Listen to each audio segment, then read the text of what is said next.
Hello everyone, welcome to the official YouTube platform of Humanities 24/7. I am your law madam Dimple Pareek और आज हम एक बहुत ही इंपॉर्टेंट पॉइंट पर डिस्कशन करने जा रहे हैं। आई नो आप सभी के बोर्ड्स के एग्जाम्स चल रहे हैं और लीगल स्टडीज़ जिन्होंने भी ऑप्ट किया है, अब माइंड में ये चल रहा होगा कि इतने सारे यूनिट्स हैं। बात यहाँ पर हो रही है जुडिशरी की, बात यहाँ पर हो रही है टॉपिक्स ऑफ लॉ की, जहाँ हम लोगों ने प्रॉपर्टी लॉ भी पढ़ा है, लॉ ऑफ टॉर्ट्स पढ़ा है, लॉ ऑफ क्राइम पढ़ा है, एडमिनिस्ट्रेटिव लॉ भी पढ़ा है और साथ ही में लॉ ऑफ कॉन्ट्रैक्ट भी पढ़ा है।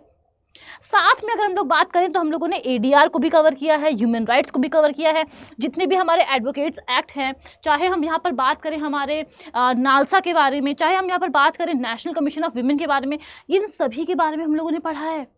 लीगल सर्विसेज हो गया, इंटरनेशनल कॉन्टेक्स्ट हो गया, सब कुछ पढ़ा है। लेकिन पॉइंट अब यहाँ पर ये है कि एग्ज़ाम में आंसर कैसे लिखना है। हमारा जो एग्ज़ामिनर है उसके दिमाग में आखिर चल क्या रहा है, वो क्या हमारी जो याद रखने की शक्ति है, पावर है, क्या वो उसको टेस्ट कर रहे हैं यहाँ पर, या आखिर वो चाहते क्या हैं हमसे। यही बात मैं आज आपसे डिस्कस करने के लिए आई हूँ, बिकॉज मैंने खुद ने एग्ज़ाम दिया है। लीगल स्टडीज़ भी मेरे पास सब्जेक्ट था जहाँ मेरे 98 आउट ऑफ 100 आए थे।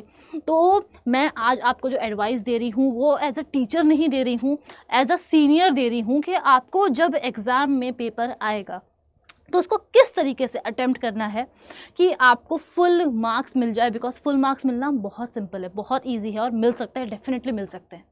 ठीक है, तो सबसे पहली बात जो आपको बताना चाहूँगी वो ये है कि आपको जो मार्क्स मिलते हैं ना, वो आप आंसर किस तरीके से लिख रहे हो उस पर बहुत ज़्यादा डिपेंड करता है। सबसे पहली बात मैं आपको हमेशा यही कहना चाहूँगी कि हमें कभी भी रट कर के आंसर नहीं लिख करके आना है। स्पेशली हम लोग जब लॉ के बारे में बात करते हैं, रट के आंसर नहीं लिखना है। जब मैंने एग्ज़ाम दिया था, बहुत सारी चीज़ें थी जो मुझे याद नहीं थी, बहुत सारे लॉज के नाम थे जो मुझे याद नहीं थे, बहुत सारे सेक्शंस आर्टिकल्स थे, लैंडमार्क जजमेंट्स थे जिनका नाम मुझे याद नहीं था। बट इसका मतलब ये नहीं है कि एग्ज़ाम में मेरे बुरे मार्क्स आए। कैसे आए, सारे ट्रिक्स बताने वाली हूँ मैं आज आपको।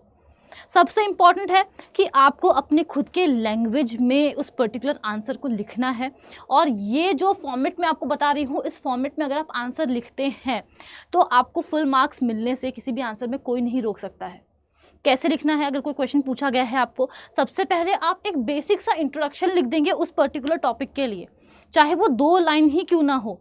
उसके बाद जो आपसे पूछा गया है आप उसको एक्सप्लेन करेंगे एंड लास्ट में जाकर के एक छोटा सा 1-2 लाइन का कंक्लूजन आप वहाँ पर लिख देंगे। मैं यहाँ पर शॉर्ट आंसर्स की बात नहीं कर रही हूँ, जो हमारे 2 मार्क्स के क्वेश्चंस होते हैं उसमें हम लोगों को इतना ज़्यादा ये करने की ज़रूरत नहीं है, बिकॉज अगर हम ज़्यादा स्ट्रेच करेंगे तो भी दिक्कत आ जाएगी, है ना। तो इस चीज़ का आप लोग ख्याल रखिएगा कि सबसे पहले जब भी हम लोग जो हमारे लॉन्ग फॉर्मेट वाले आंसर्स होंगे उनको लिखेंगे तो इस फॉर्मेट में लिखेंगे।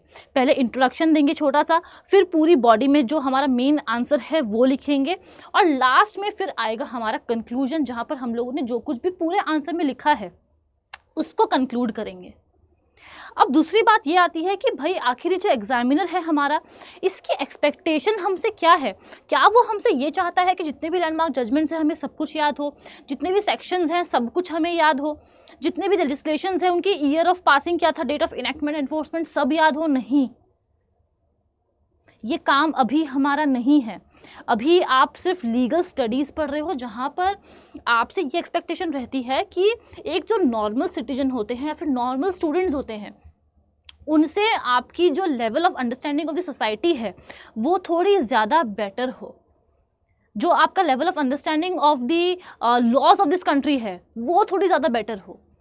ये एक्सपेक्टेशन यहाँ पर है। तो सबसे पहली बात, आंसर को आप अपने लैंग्वेज में लिखेंगे एंड इट्स कम्प्लीटली फाइन।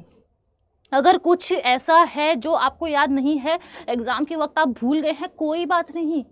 इतना तो वो एग्जामिनर्स भी समझ रहे हैं कि हम एडवोकेट्स नहीं हैं। आखिर जब कोई मैटर जाता है कोर्ट में तो जो जज साहब होंगे, कोई एडवोकेट होगा, उनको भी बेरेक्ट्स को रेफ़र करना पड़ता है जब उन्हें से कोई सेक्शन याद नहीं आता है, कोई इंपॉर्टेंट प्रोविज़न याद नहीं आता है, कोई डेट याद नहीं है, लैंडमार्क जजमेंट याद नहीं है, बुक्स को रेफ़र करते हैं वो लोग भी। तो हम भी एक स्टूडेंट हैं और हमको इस एग्ज़ाम को उसी तरीके से देना है। So it's completely fine. अगर कोई फॉर एग्जाम्पल कोई इंपॉर्टेंट लैंडमार्क जजमेंट है आपको याद नहीं है तो आप क्या कर सकते हो, आप उसको स्किप मत करो, आप ऐसा लिख दो, in a landmark judgment the supreme court और the high court stated this and that's it. नाम मत लिखो, बट ये नहीं कि आपको कोई भी याद नहीं करना लैंडमार्क जजमेंट, नहीं, ये मैं आपको टिप दे रही हूँ कि अगर याद नहीं रहे तो आंसर कैसे लिखना है। ठीक है, हो सकता है कि आप जो भी लेजिस्लेशन है, फॉर एग्जांपल आर्बिट्रेशन का कोई लेजिस्लेशन है हमारा, आप उसका ईयर भूल गए, कोई बात नहीं, सिर्फ एक्ट का नाम लिख दो। ये एक्सपेक्टेशंस हैं जो हमारे एग्जामिनर की होती है। और सबसे इंपॉर्टेंट है कि अगर आप लोगों ने PYQs देखे हैं तो आप लोग को पता होगा किस तरीके से क्वेश्चन हमें पूछे जाते हैं। पहले एक स्टोरी बिल्ड कर दी जाएगी और जो लास्ट लाइन होगी क्वेश्चन की हमारी, उसमें हमें मेन क्वेश्चन पूछा जाता है कि आखिर हमें आंसर क्या करना है। तो उस लास्ट लाइन पे हमेशा ज़्यादा फोकस हम लोग रखेंगे, बहुत इंपॉर्टेंट है हमारे लिए। ये छोटी छोटी चीज़ें हैं जिनको अगर हम लोग ध्यान में रखते हैं तो चीज़ें हमारे लिए आसान हो जाती है, हम लोग बहुत अच्छा स्कोर कर पाएंगे। And last but not the least, आपको मैं बताना चाहूँगी, बहुत से बच्चे ये गलती करते हैं कि आप लोगों को जब और वाला ऑप्शन दिया होता है तो वहाँ पर आपको दोनों क्वेश्चन में से किसी एक क्वेश्चन को ही अटेम्प्ट करना है। कई बार हम सोचते हैं कि यार कोई क्वेश्चन आ नहीं रहा, एक काम करते हैं और वाले में दोनों को कर देते हैं, टीचर को पता नहीं चलेगा, दोनों में मार्क्स दे देगा। ऐसा नहीं होता है, आखिर वो भी एक टीचर है जो कि आप कॉपीज़ को चेक कर रहा है। तो जो और वाले क्वेश्चंस होंगे हमारे, एक ही क्वेश्चन को हम लोग अटेम्प्ट करेंगे और क्वेश्चंस को उनके मार्क्स के अकॉर्डिंग लिखेंगे। अगर 2 मार्क्स का क्वेश्चन है हमारा तो ये नहीं कि हम लोग भाई 3, 4, 5 पेज लिख रहे हैं उस पर बिकॉज मुझे आता है, नहीं, जितनी रिक्वायरमेंट है उतना ही लिखो ताकि जो हमारे लॉन्ग आंसर्स हैं उसमें हम लोग एकदम शानदार तरीके से ज़्यादा टाइम दे पाएँ और अच्छे से आंसर्स को लिख पाएँ, बिकॉज वहाँ पर स्कोर करना फुल एंड फुल हमारे लिए बहुत इंपॉर्टेंट है और हम लोग आराम से कर सकते हैं अगर सही कंसंट्रेशन से और सही फ्लो में हम लोग कोई भी आंसर दें तो। So yes, that is all about it. आपके माइंड में अगर कोई भी डाउट है तो आप लोग मुझे कमेंट ज़रूर से करके पूछिएगा, मैं आपके लिए उस पर्टिकुलर बात पे, उस पर्टिकुलर पॉइंट पे वीडियो ज़रूर से लेकर के आऊँगी। एंड वन मोर थिंग, अगर आपने सोचा है कि आपको इसके बाद लॉ को आपके एज अ करियर चूज़ करना है तो मैं आपको इंट्रोड्यूस करना चाहूँगी इस पर्टिकुलर पेज से। It is CLAT preparation by R24/7। आपको जाना है, उस पर्टिकुलर चैनल को सब्सक्राइब कर लेना है।